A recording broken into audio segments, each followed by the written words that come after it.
Maloila mali e ahau e ki moe lele i tonga kotoa, fia ke o talitali lele ki mo tono, ki o mo ngahi o ngongo moe le ti o kai uma ai television i tonga ki he hoani, i he wakai ko ian ki ngahi olo i o ngongo. Whakailonga i tonga ne fiafi e he tamapiri ni sikalauni ai ama o fiahu sipoti kominiweli ai o manaki whakahoko i Glasgow i Aokosi o taoni. Kamatai e he kau kolisi tutuku tau lekeleka e kolisi Queensalo te katoa ngā sinituli e kolisi a ki ona whaki atu ngai tukoni ma aki nao tono, pe a holo ai tutongi lolo ki e mahinani ka matalau ia aneafi. O kutei e be ngā hitara noa kehe ana yangi pehe ai tawakai ki ngā hiongongo mei he malai o sipoti kai uma ai to o ngā oi ea. Ko e wakailewa e ni ki he whakai ki iki, ko au liliani porutele. Ne mea i tamapiri nisi kalau ni tupo toa uluka lala, o talitali ai i tongani ai ama o whiaho sipoti kominiweli ai o manaki ke whakahoko i Glasgow i Aokosi o tauni. Koe ne mea e ni o talitali ai ama i a polokalama makehe ne whakahoko i loto Nuku'alofa ne whiafi i hono Moimoi atu e he talawhikau lahi o Peritania ki tongani ai amani. Koe polokalamani ne ia i tono ai a wahe whunua tō Paula o ne o mai e whakai ki iki.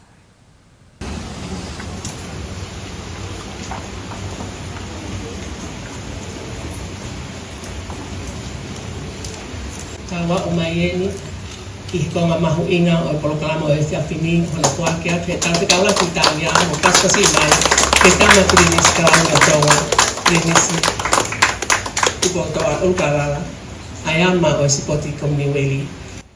I he polokalamani ni Moimoi atu ai he talawhikaolahi a Peritania ki tongani, His Excellency Philip Malone, ai ama koe ni ke tamapili nisi tupou toa ulkalala. Koe ama whikatawalu e ni e whiauhi lahi koe ni, pia ka hono make he anga, ne taktaha tukpe ki ngai whanua me mipa i kominiweli, ke nao taktaha ngaohi mo fo ue na wama, pia ka hono tātongtongi o ama a tongani, ne whahoko i tangata tātongtongi iloa i tongani, ko Stephen i whehoko. Koe ama whoki e whiau sport e kominiweli o kua maheni ki whaaflau holo i e ngai whanua o nau kau he whiauhi, i a ngai mahina ki mo ai whiauhi. Kinta taki e lau mahalia e sipoti he teuteu lahi ko ia ki he taimi whahoko ai e spoti lahini. Koe ama tongani whaaflau atu e ki Glasgow, Scotlandi, i siulai o e tauni. I whaik eke pa moi pule whalau e time tongani ki whiauhini, ni whahai e Roman Vaihu ki ngonga le te o tonga, koe spot whakatoa e hongo fulu e kawat ki ai a tongani he whiauhi koe ni, pe alo tonga teuteu i ai ni ihi ke na whafunga i atu a tonga ki he whiauhi lahini mo e tau moa, ke whalaklaka ange e tu unga o tongani he ngahi whiauhi pehe ni, o whakahoa ki he whiauhi whamuimui. Kua longolongo kātoanga ai kolisi koe ni sālo te i e longa tongani i he tewa ki kātoanga i e mahina katuu ai sinituli o e ako a ngā talu hono whoto mei he tau tāhiwa o ano. Kua ngā tūa i e kolisi tutuku i he hengi sentuli he ahoni, ke whaka o atu e kātoanga o whakafou i ngā hitokoni ma e kau kolisi tutuku ko tonga pēko nau tōlekeleka i tongani, ta te whito ke te ki nau tolu he ikai malawa ke nau kau whakataha i ngahi aho kātoa ngai kolisi i maasi. Ko e whakai ki iki mo Petip League i lo lahia.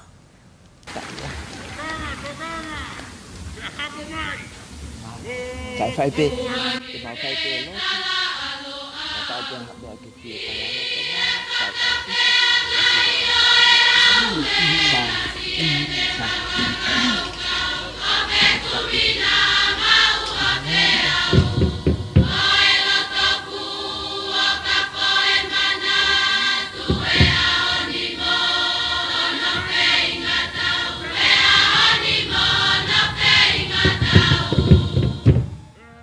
Koe aho whakawhiawhia mo whakakoloa e ni ki kau kolisi tutuku tau lekeleka i kolisi Queensalo te, i he enau tā ai uruawhi i hano kātoa ngai sentuli ako anga, i he mahino, nai whakao atu i he ahoni ai kātoanga sentuli kia te kinau tolu, pia koe kamata ia ai ngai polokalama ki hano kātoa ngai ai tau te au ai kolisi.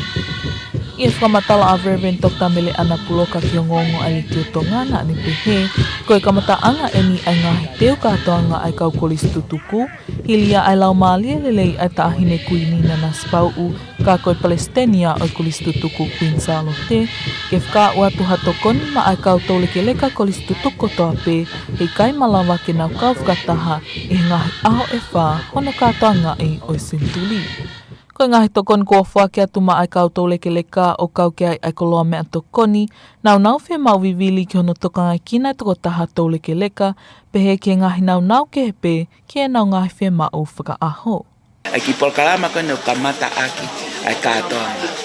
Nā peta ni kuini ke kamata ia i au ke kau toleke leka koe kau kolis tutuku. Wau ke tau hibango fulu, o au koe ta whine i ke taha o tau te awe tau. Pea mau fia pa koe whaamuia, whaau ke ai katoanga. Ke nau si kau mai. Mai na pe, na aswai whawhetu take ke nau lava mai ki nau tau. Ki a taha o ngai ahe whaa koe o katoanga. Pa koe i ngai e whakau koe ni, ngala taine ke ai ngai poha, ai ni koe nyuku o si whamatala tu. Ngai poha koe ngai mea tokoni, kai ngatai koe me ngai mea ke tokoni i aki. Ai whanonga koe ai tō taha koe o pu. Koe tutuku koe si toleke reka. Ai mau awe ngai poha koe nuk mau mea mai piki ai. Awe ki ai ke nau si kau e katoanga. Pea au mau fia lahi au kita. Koe kamatanga ni katoanga. Koe hengenge ni o katoanga. Ko tokanga e kau taha kolis tutuku ai kolis Queen Salote, ke o ngoi e he kau kolis tutuku toleke leka o kui kai ki nauli e kina. Ka koe mea mahu inga ke whakaau atu ke te ki nau tolu ai whakaloto lahi e Sentuli, koe tui piki tai ki a Sisu, pe ke nau mo ui whakawhetai ki e otua. Tau mua, ke whakaau ke kau kolis tutuku, mau inga pito, ke au koe ke ngataanga, mea usia pere anga otua. Ke mau whai ki lotu, mo popo ke tō taha koe ni whakaloto lahi. Pea koe ne whanonga atu koe ni, koe mea pe whai koe whakawhetai, mo pikitai ke Sisu, koe ka si lava ke whapapau, au sia me tai ngata, e hide mo u koe. Koe rea katoanga e kumau ne pulei, pe mnehanga o whakawhotunga ai ngau ko tō pe kumau whai. Koe whawhetai ke otua, koe whahoi fua ke otua, pa moe tui, pa moe hau eiki mo whanua, pa moe mautuku pā. Ke whai e rei taha, ke hoko koe sipinga, ke tō wako koe ni oku aloha ke. Nai kau ki he ni monu whakaau atu e tokoni ki kau ngā aue mo kau whai whikau mālo loko toa pe ai kolisi o knau ki mo ui, o kau ki ai taha o kau whai whikau mālo lo ai ako anga Reverend Lauhingoa Whinau. Lolo tonga e ni mahino pe ko ngā tue ngahi tō uako kolis tutuko toa pe o ako anga he lolo tongani o taktaha te uhonau inasi ki Sentuli i he mahino koe tau whaka historia e ni kua osia e ako angani. Koe kātoanga Sentuli o tauni e kamataiam he aho tahaua ki aho tahanima o mā asi. Maa ngonga le te omo televisione Tonga, ko au Betty Blake i hea.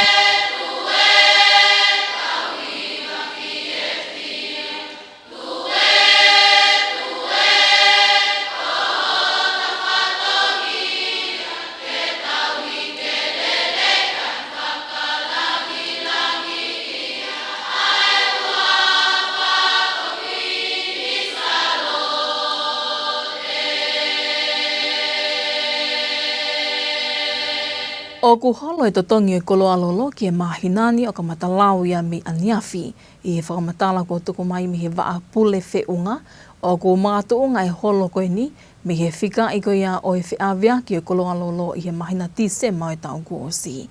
Betty Blake ilo lahia i pe mo e whakahiki ki. I he holo koe ni o holo a kia seni te hongo fulu ai pensini ki he lita, seni te tahanima ki he lita ai kalasini, pea koe ti solo o holo lahi taha, ai a koe seni te e wanima ki he lita. I ene pehe ko te tong fo ne kamatalau a neafi ki he pensini koe paanga e tolu seni te hongo fulu ki he lita, paanga e ua seni te tolu nima ai kalasini, pea paanga e tolu seni te hongo fulu mo ti solo ki he lita. E ngai ake te tongko e ni ke toinga o mahina ni ke tok whafo o i he taim tatau o mahina katu u.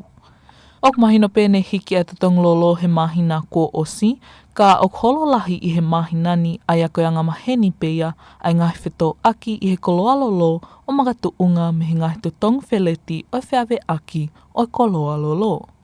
Koe koloalolo a tonga ni ok o maia me Singapore, pea koe mahina tise maane ki I holo ai to tongi talamlolo, ai ana I he paanga e ono taha Amerika ki he talamlolo, koe holo aki a ai paanga e ua I he tuunga ne iai I he mahina nove maa. Ok mga tuunga me iai ai holo ai to tongi ai koloalolo I he mahina ni.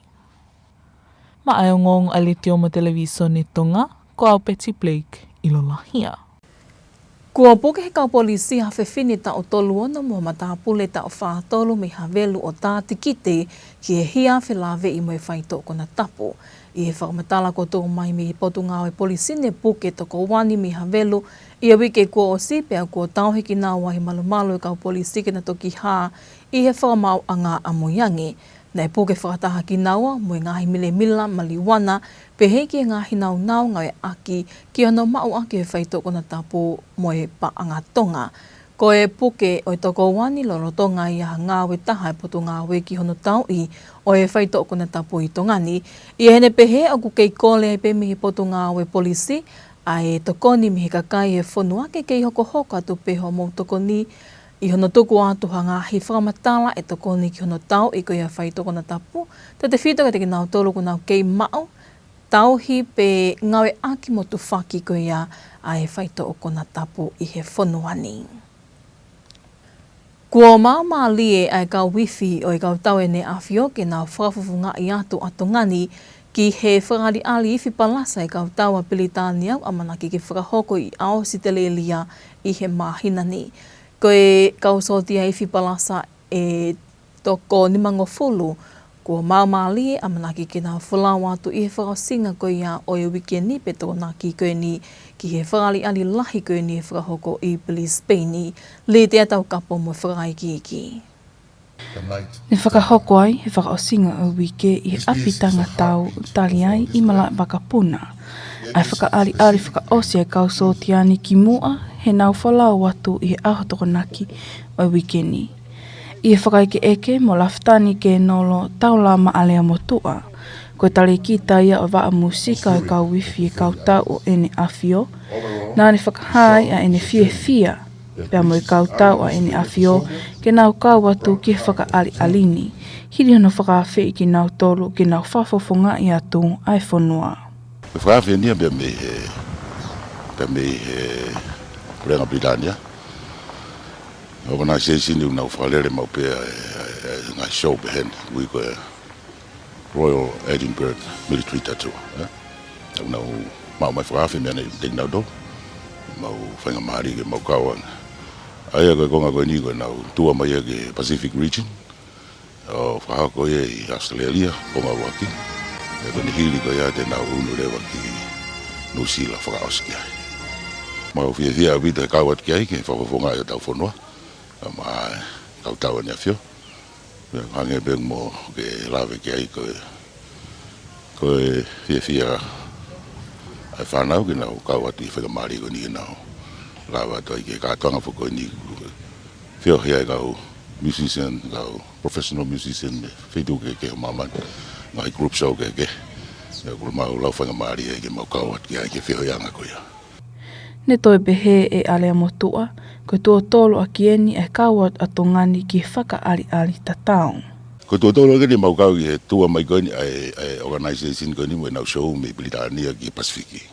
Ai ko tuo tolo ke ni mau kau ki o nau tuo ke ni ai whai e whitu eta, o whakaos ke whitu eta. Ai e kamatanga na mo kamata I Melbourne, na mau whakaos mai ki Wellington I New Zealand. Tu hafta haiwana mau show pe se nepe, ja ko tau ni ani ku to fai pe Brisbane ja heli ai face ko ya mo heka ko doge na charter flight pe ko si organize pe organization ko ni o mau ha ro ki Auckland Edinburgh of Australia ko face for Australia show in New Zealand au ma ko to tolwen mana du ke mana le pe ka a via la pe ko fa e mau ka ke tem kon shift mai na tu ke Pacific ka ko show pe me Scotland fai pe ai I castle ko in Edinburgh, yeah, castle. Ai ko ik mau. Ye fia wau mo to si be ka wi fi ke to mai. To la fa na u ka tam fo. Na fia ke ale me ko ni.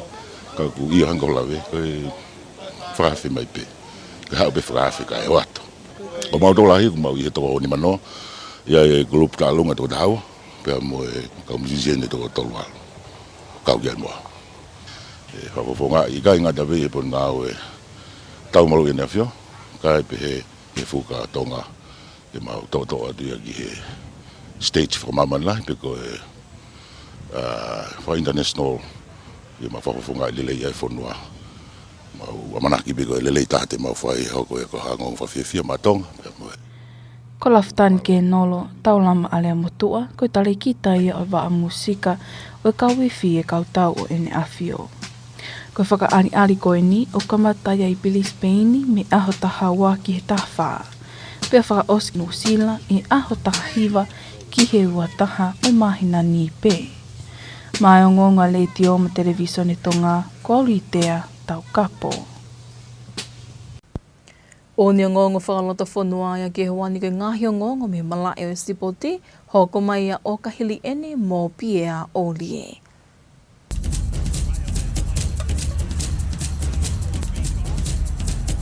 Malama tau ki whilonga ki koe wakaini ki he malai o e sipoti. Ko siwa I tau mua matapure Tonga ko wharango lea ai manu ke wainga pe maha oro pereki. Hiri e mahino ku I kain ke mau ene visa ke hoko atu ene wainga ino sila. Ko tau hua fulma waino lea ai manu pe I ene whakamatala ke kau taha ngonga no sila ko The Post. Ko vain tua ne tau mua ki oro pereki he lawa no sila. Hiri e tau e walu mo I kai pe ke mau e whengamari e nei makatuunga ene wholau ki he whanwani. Koe maratolu tūki mua ne kalampo kapulu koe ia ai Carleton, pe nei whalau ki Nusila o aku hea pia koe Auckland Grammar, ia nea pāunga kanto pe moe wainga akapulu I Nusila. Pe whatoko ngā ia hino tare ni ti hele volo ngā korisi, malawai wainga ni lele ia tunga matatolu. O tonga waha taimi koe ia na e uiai ki he timi sihife tau taha walo Nusila, maratolu he timi e pāperi ane, fe paki pe moe timi whafonua tau taha walo, kai pe he foki ki wainga I he timi tatau ai blues a Aukalani. Malawa be whatonga ia hano iwi malawa ilo ki misini. I wanoa ua wana e hopo haka I pegi e whiau whakawahe ko ia Nusila, I ne area pao be mo kalapu ko ia counties manukau. E whakahai pehe tanke ko miti ko ni Scott Penny, au ko fia he whakahi ki tare niti le ai manu tare fito ki he ne wainga ko he tunga matatolu. Ne hauka kafu ki le ai manu, pe a more no taimi lahi whai ari mai counties manukau, Feto ake pe mo kalafi ne wainga tō ke he whuke whenga maarie a kau whiritimi me ngahi kalapu ke he. O tonga whoki na e kai ke tāre Nusila ni kore visa tare ni ti, a ko visa ke spoti mo ngā ue, hiri e ne tangi tu aua ke ririwa tūtū ni kore visa ke no foi Nusila. Ko hoko whoke whai tūtū ne Nusila ke whamahino ai o kui kai, a pōpō whiunga pe me ngahi kupu whikau aki o kawa e kau taha whafonua ki he totonu ai whanau wainga tai whito ki akapuru I unioni. Ka kehe kua nofo I le renga e kaha o le ai manu, ne taumua ko ia ki he orompere ki pe ne nefu foki pe mo ne hana whanonga ko ia I he ngahi whanua I tu apure anga. Te foki he whakatala noa ki ne ko mātua makatuunga I he whaituutuni ko ni pe me Nusila. Koe marai e sipoti.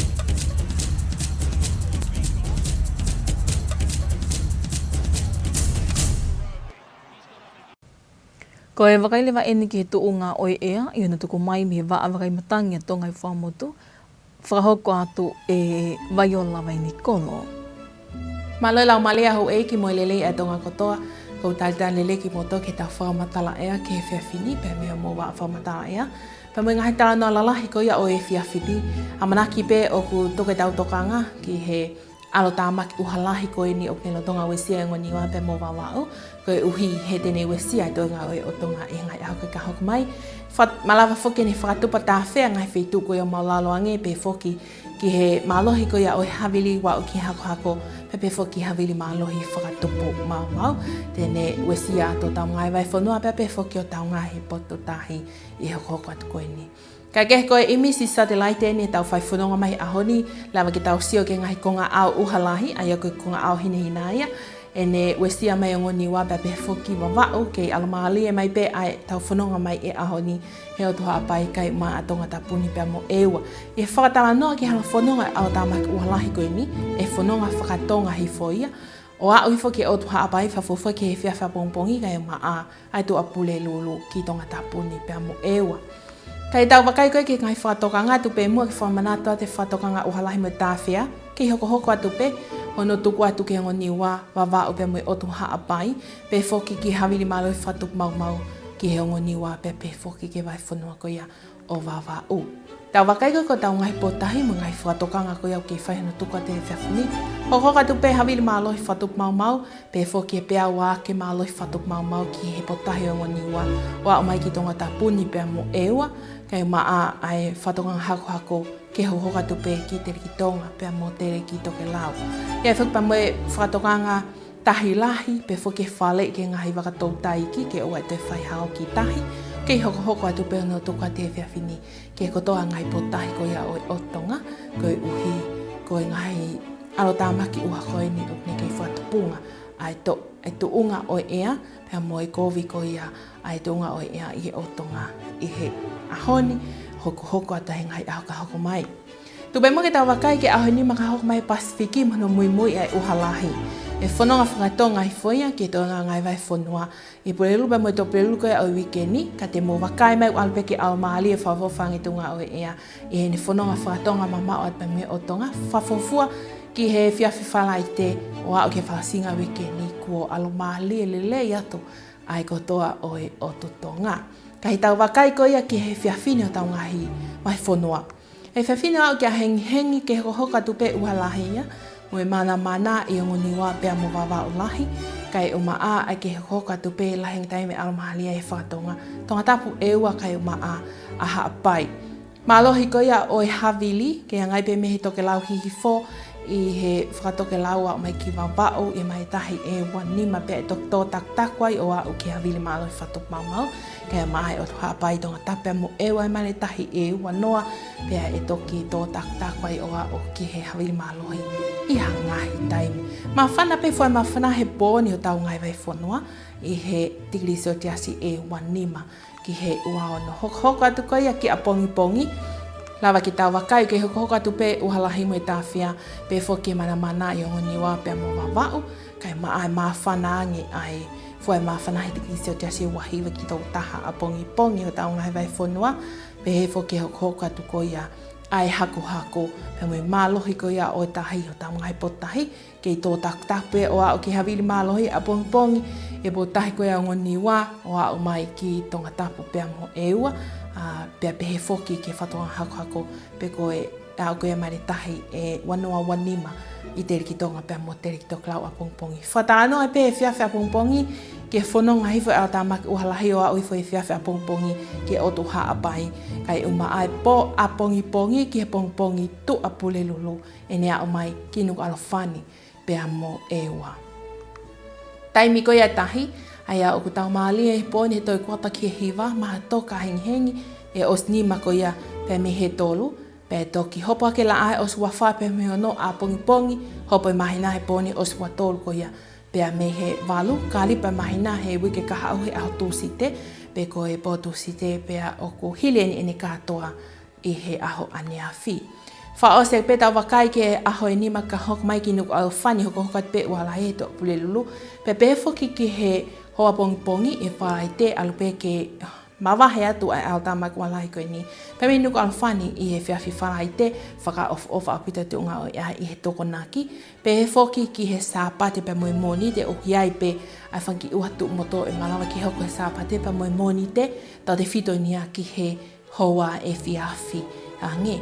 Fue maa whana he taim aho, maa whana taha i a tigri seo tea se wahiwa ki tōlu ua i au e nima koe a ka hok mai ki Nuku'alofa pe koe lawa kakato e mo whakamatala ea ki e whiawhini. Malo apito mo mea mai, ka mo mea. Tō ngai a oe ea mo vai o lawa ni kolo ka tau toi wakai angi pehe ki ngāhi ulu i o ngō.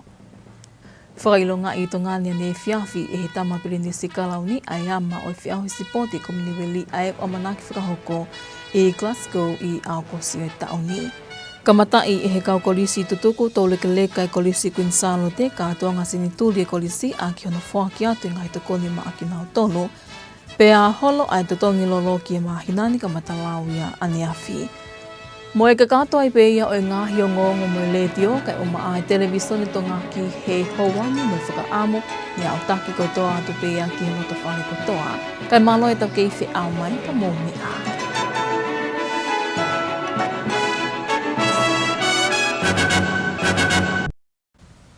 Good evening and welcome to your English news with Radio and Television Tonga for the hour. Leading our bulletin for tonight, His Royal Highness the Crown Prince receives the Commonwealth Games baton as the King's Baton Relay reaches Tonga. Queen Salota College centennial celebrations begins today with visits to elderly alumni.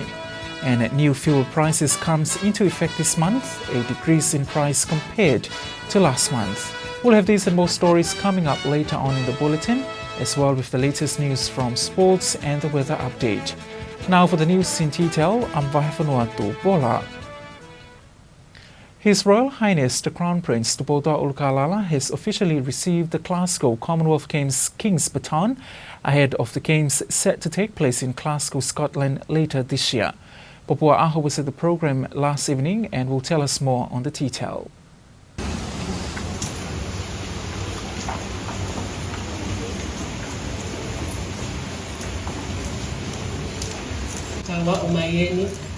Ki Tonga mahu inga o polokalama o ese afini o le kuakea te tante kaula ki Italia mo kaskasi mai te tama prinis kranga Tonga prinisi. In a special program yesterday evening, His Excellency Philip Malone, the British High Commissioner to Tonga, presented the Commonwealth Games King's Baton to His Royal Highness, the Crown Prince Tupotoa Ulukalala. For the first time ever, every Commonwealth nation and territory will receive their own baton for their celebrations and have been asked to customize and decorate the baton to represent their culture. All 74 batons will be reunited at the opening ceremony of Glasgow 2026, where the Scotland baton will be presented to His Majesty and the message read aloud to declare the Games open. Work on Tonga's baton was carried out by local artist and master carver Steveni Fehoko, who highlighted two unique Tongan kupesi or patterns, the manulua and tokelau filetoa, symbolizing the union of the Commonwealth countries as well as the story of the Tongan heritage and culture. It reflects the identity of the Tongan people and the importance of the ocean, which is one of the messages being emphasized alongside sports at the Glasgow Commonwealth Games. Team Tonga's chef de mission, Roman Vaihu, told Radio and Television Tonga News Tonga is being represented in all 10 sports at the Games, and preparations are already well underway for Team Tonga, with some already confirmed, while others are still in the process of finalizing arrangements for participation. Vaihu says the Games are important for developing the Tongan sporting talents, but beyond that, the platform the Games provides and the opportunities to foster relations across the Commonwealth are just as significant as the competitions at the Games. With just over a month until Queen Salota College celebrates its centennial anniversary in March, the ex-students have come together to kick off the events marking the celebrations this morning. A group of ex-students gathered this morning on a mission to visit every elderly ex-students of Queen Salota College who will unfortunately not able to attend the festivities. This initiative was to ensure that all ex-students are able to be part of the celebrations, even to those who may be too ill to attend in person. Patty Blake Ilola here with more on that story.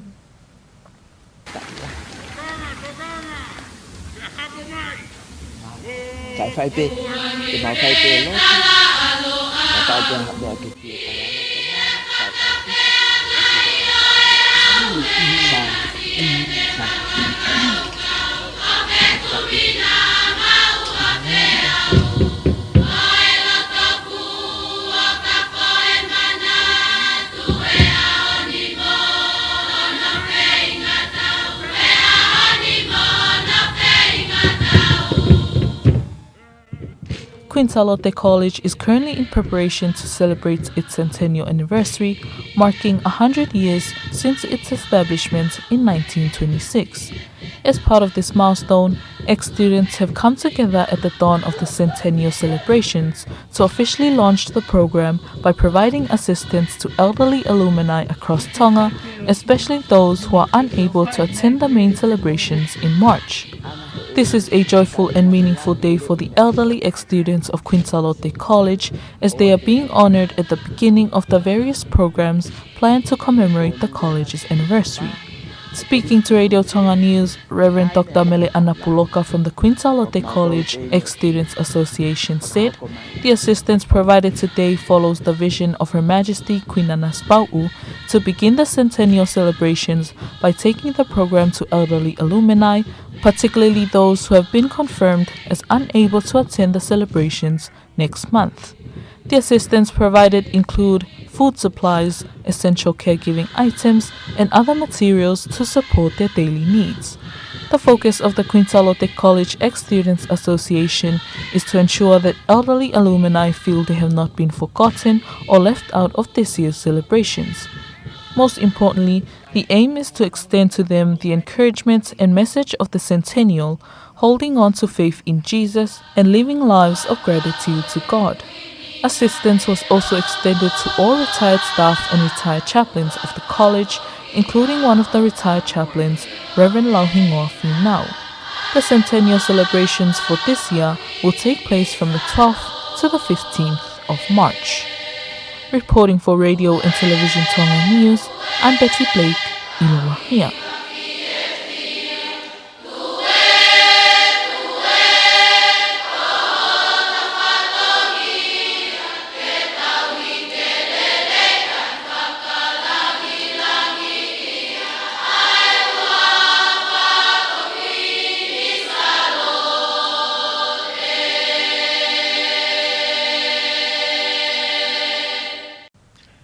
New fuel prices have come into effect starting Monday and sees a decrease in fuel prices following the review of fuel import costs of December last year.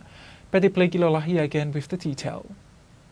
Petrol has decreased by 10 seniti per litre, kerosene is down by 15 seniti per litre, while diesel has recorded the largest drop of 25 seniti per litre.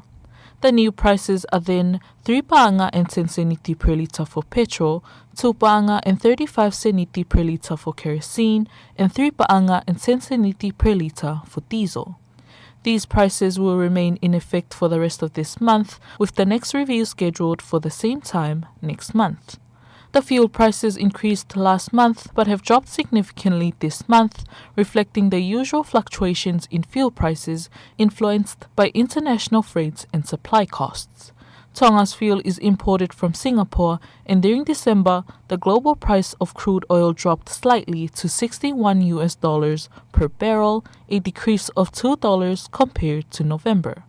This reduction has contributed to the drop in fuel prices for this month. Reporting for Radio and Television Tonga News, I'm Betty Blake, Ilola here. Police have arrested a 36-year-old woman and a 43-year-old man from Haveluloto in connection with the possession and distribution of cannabis. Police says the pair were found in possession of cannabis, drug-related equipments, and also an amount of Tongan cash. Both suspects are currently being held in police custody and are expected to appear in court. And His Majesty's Armed Forces Royal Brass Band has completed their preparations for the Royal Atinpoa Military Tattoo to be held this month in Australia and New Zealand. Lydia Taukapo was at the rehearsal event on Friday and tells us more.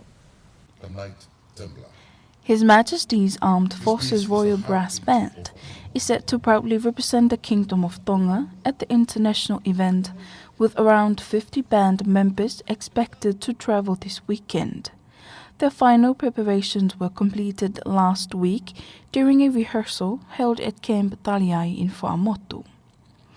Lieutenant Colonel Taulama Alemotoa, Director of the Music Division of His Majesty's Armed Forces, says they are honored to take part in this exhibition after receiving an official invitation to represent the country on what will be the third occasion Tonga has participated in the Royal Edinburgh Military Tattoo.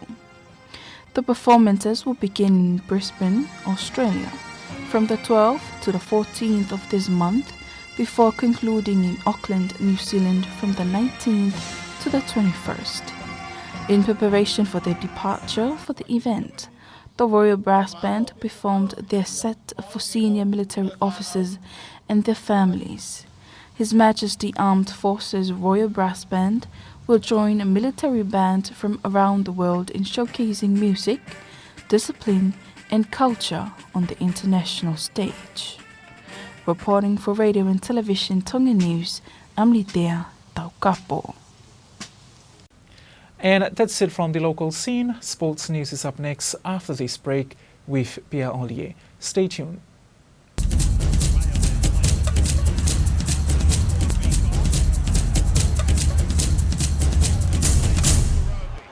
Welcome back in sport. A young Tongan rugby player's dream of becoming an All Blacks is hanging by a thread after New Zealand immigration ruled he does not qualify as an exceptional talent. 22-year-old Brop Whakaongo Manu says he is devastated by the decision, which could force him to leave New Zealand after 8 years and derail his hopes of reaching the professional game. Lea Manu arrived in New Zealand as a teenager on a full rugby scholarship to Auckland Grammar School, where his talent quickly stood out. He went on to represent New Zealand under-18 Barbarians, the Blues under-18 side, and later earned a contract with the Counties Manukau provincial team in 2022. The former Counties Manukau community rugby head, Scott Penny, described Lea Manu as an extremely talented player, but a run of injuries limited his time on the field and stalled his progress. Immigration New Zealand declined his application for a talent work visa, saying he lacked an international reputation and the backing of a nationally recognized organization, and appeals against the decision were unsuccessful. Now facing possible deportation, Lea Manu says he has not yet told his parents and is still struggling to progress the reality that his rugby journey in New Zealand may be coming to an abrupt end.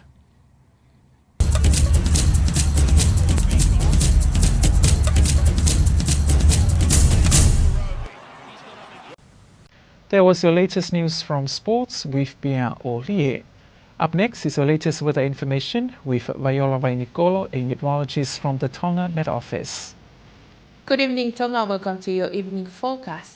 From your Met Service, headline for tonight is focusing on the active trough currently affecting the northern part of Tonga, which are expected to migrate south and affect the rest of Tonga in the next few days. Take note of the risk of flooding to low-lying areas due to heavy rain and also gusty winds for land and coastal waters across Tonga in the next days. So the satellite imagery tells us the active trough that lies over the newest and white cloud that popping up over the northern part of Tonga tells us that this is a heavy rain and also thunderstorm that was affecting today over the northern part of Tonga. So the story is it is expected to migrate south and affect Ha'apai and also Tongatapu and Ewa by Wednesday and Thursday. We're looking into this later. So please take note of the warning that are still in force as of this evening. Heavy rain and flash flood advisory still in force for the newest Vava'u and also Ha'apai group. And also gale warning still in force for the newest and Vava'u areas. Warning for coastal waters. Gale warning, heavy damaging swell still in force for the newest down south to Tongatapu and area coastal waters. Also strong wind warning still in force for southern waters of Tonga. There's also an extreme high tide and also small gulf advisory still in force across Tonga coastal waters. So in the next 5 days, across the Pacific region, so the most important thing is the heavy rain being migrate south affect all of Tonga until Thursday, some improvement by later Friday and also over the weekend. Sunny spells in the time across Tonga on the weekend, which is good news for all of us. So forecast for tonight until early tomorrow across our island TV scene, we clearly see that the heavy rain and thunderstorm still being affecting the newest and Wabao by tonight until early tomorrow. Some part of the northern part of Ha'apai, but we're looking at a cloudy period, mostly fine over Ha'apai group and also the Matapu continue tonight till early tomorrow, and we're looking at 25 to 26 degrees tonight across Tonga. Northwesterly will continue over the coastal waters of the US in Moimoi and 25 knots and gusting up to Cape Force winds 8 times. And you can see for Hawaii, Nuku'alofa and Ewa around 20 knots. And most of the time tonight to early tomorrow and gusting up to Cape Force wind at some times. So stepping forward to tomorrow, Wednesday, we're looking at the heavy rain band still sit over the newest in Baton, and also fine weather we'll expect tomorrow here in Nuku'alofa in Ewa and also Hawaii, since we're expecting this heavy cloud band or heavy rain to affect Hawaii later tomorrow. We're looking at maximum of 29 to 31 degrees across Tonga by tomorrow, and the wind direction will remain from the northeast over the northern part around 24 knots and gusting up to Cape Force winds, but the southern part coastal waters will remain at 20 knots and still gusting up sometimes to Cape Force winds. Well, later tomorrow, as I said, the heavy rain band will reach the Hawaii group by tomorrow afternoon, remains affecting the northern part, but we're looking at how it migrates south and reach Tongatapu and Ewa by tomorrow night to early Thursday. So that prediction for tonight, we're looking at high tide at 8:45 tonight and low tide early tomorrow, 5 minutes past 3, and the sunrise tomorrow morning, 24 minutes past 6, and the moonrise this evening, 23 minutes past 8. 5 days outlook for Nuku'alofa, as expected. Heavy rain continuing Thursday and also Friday noon. Looking at very late on Friday. Sunny spell of fine weather most of the time by Saturday and also Sunday. Some few potential showers in the evening on Sunday and also Monday next week. We're looking at 29 to 32 degrees across Nuku'alofa at the maximum temperature in most of the time at daytime. And that would be all for this evening. Thank you. That was Viola by Nicola with the latest weather update, wrapping up your English news with Radio and Television Tonga for the hour. But before we part, here's one final look at tonight's top stories. His Royal Highness the Crown Prince receives the Commonwealth Games baton as the King's Baton Relay reaches Tonga. Queen Charlotte College centennial celebrations begins today with visits to elderly alumni. And new fuel prices comes into effect this month, a decrease in price compared to last month. And that's it for tonight. Thank you for joining us. I'm Paula. Good evening.